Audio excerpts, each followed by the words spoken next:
Assalamualaikum warahmatullahi wabarakatuh. Bismillahirrahmanirrahim. Alhamdulillahilladzi hadana lihada wa ma kunna linahtadiya laula an hadana Allah.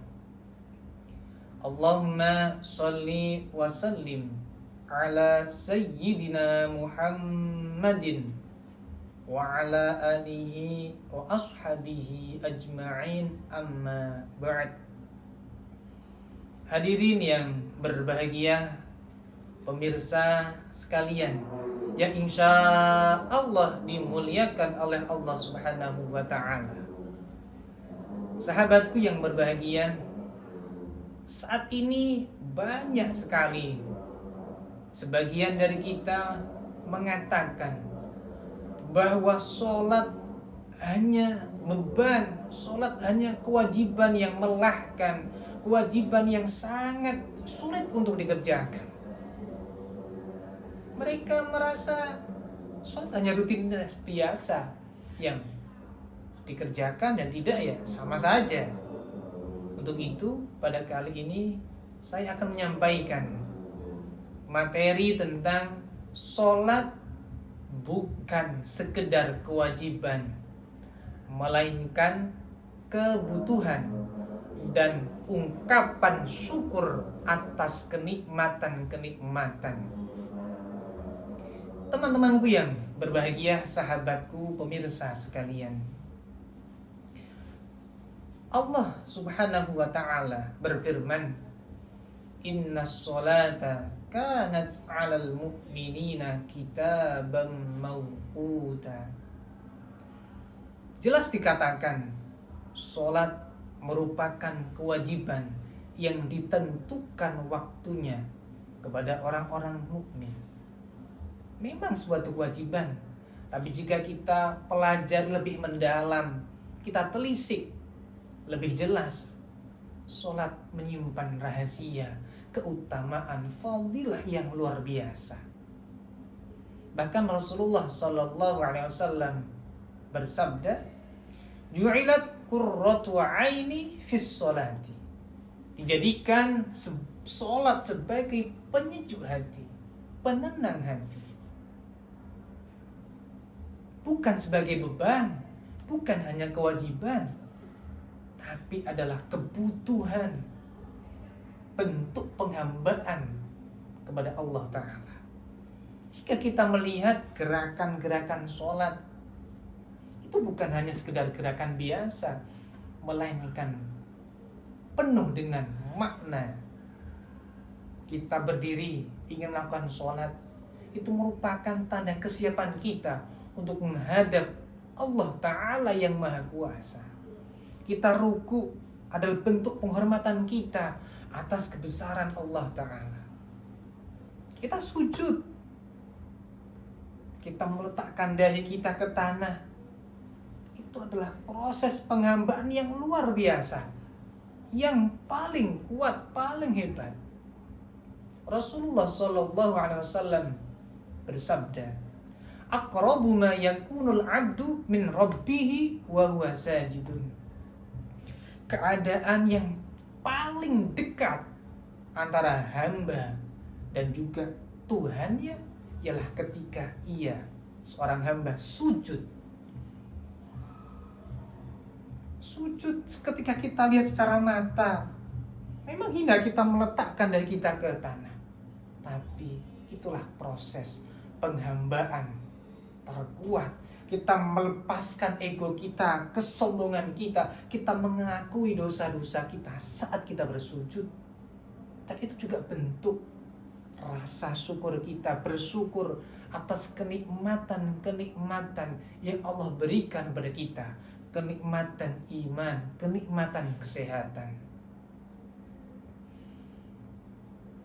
Al-Imam Al-Ghazali dalam kitabnya Al-Ihya Ulumuddin dikatakan, as-salatu mi'rajul mu'minin. Salat merupakan mi'raj, cara, langkah untuk kita bisa menghadap naik kepada Allah Ta'ala. Sebagaimana Rasulullah Sallallahu Alaihi Wasallam di Isra Mi'rajkan oleh Allah. Namun sayangnya saat ini banyak orang meninggalkan sholat dengan alasan sibuk pekerjaan, lelah, tidak ada waktu, tidak sempat, malas dan lain sebagainya. Padahal sholat adalah kunci kita bisa mendekatkan diri kepada Allah Ta'ala. Sayyidina Ali karramallahu wajhah mengatakan, Man ahabba ayyukallimallaha falyad'uhu. Barang siapa ingin untuk bisa berbicara pada Allah, maka berdoalah. Wa man ahabba ayyukallimahullahu falyaqra'il Qur'an. Barang siapa ingin Allah bisa berbicara kepadanya, maka bacalah Al-Quran. Dalam sholat, dua komponen ini sudah dijadikan satu. Kita sholat, kita berdoa kepada Allah, kita meminta. Dalam sholat kita membaca Al-Quran, membaca kalam-kalam Allah Ta'ala. Namun sayangnya mereka, masyarakat kita masih seringkali tidak sadar bahwa sholat melelahkan, sholat tidak ada faedahnya. Na'udzubillah, tsumma na'udzubillahi min zalik. Padahal sholat merupakan rasa syukur kita terbesar kepada Allah Ta'ala. Dengan bersyukur tentunya semoga nikmat kita akan ditambah oleh Allah Ta'ala. Allah Ta'ala berfirman, La in syakartum la azidannakum. Jika kita mau bersyukur, tentu Allah akan melipat gandakan, menambah nikmat-nikmat kepada kita. Ibnu Athaillah Al-Askandari dalam kitabnya Al-Hikam dikatakan, Man lam yashkurin ni'am faqad ta'arrada lizawaliha. Barang siapa tidak mau mensyukuri nikmat, berarti dia dengan sengaja ingin melepaskan nikmat itu. Wa man syakaraha faqad qayyadaha bi'aqaliha. Dan barang siapa mensyukuri nikmat, maka dia benar-benar mengikat kuat nikmat itu agar tidak hilang dalam dirinya. Dan sholat sekali lagi adalah kebutuhan kita, agar kita semakin dekat kepada Allah, agar kita sebagai hamba mengakui, berterima kasih, bersyukur atas nikmat-nikmat yang Allah berikan kepada kita. Banyak sekali kita saksikan orang yang hidupnya sederhana, namun hatinya tetap tenang, hatinya bahagia, karena ia selalu menganggap sholat sebagai kebutuhan. Allah Ta'ala berfirman, Ala bidzikrillahi tatma'innul qulub.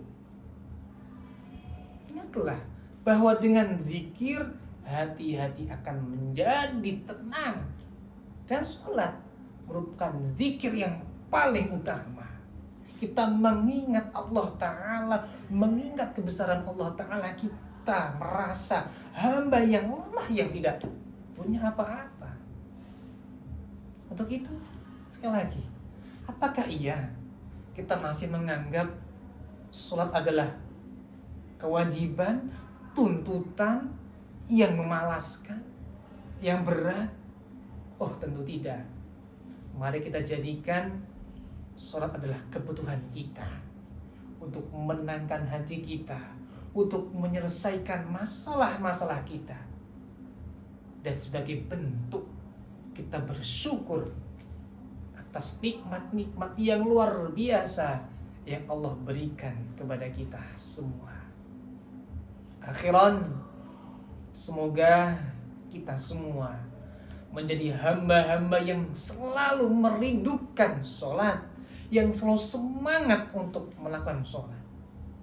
Bahkan salafus sholihin, orang-orang soleh terdahulu, jauh-jauh sebelum waktu sholat, ia sudah bersiap-siap, dia sudah melakukan zikir, membersihkan badan, membersihkan hati, beribadah. Agar apa? Agar ketika dia sholat, dia sudah dalam keadaan hati yang bersih. badan yang bersih agar benar-benar siap menghadap Allah Subhanahu wa ta'ala. Masya Allah. Semoga kita benar-benar menjadi manusia yang pandai untuk bersyukur kepada Allah Ta'ala dengan selalu menjalankan sholat. Terima kasih. Semoga dapat bermanfaat untuk kita semua. Assalamualaikum warahmatullahi wabarakatuh.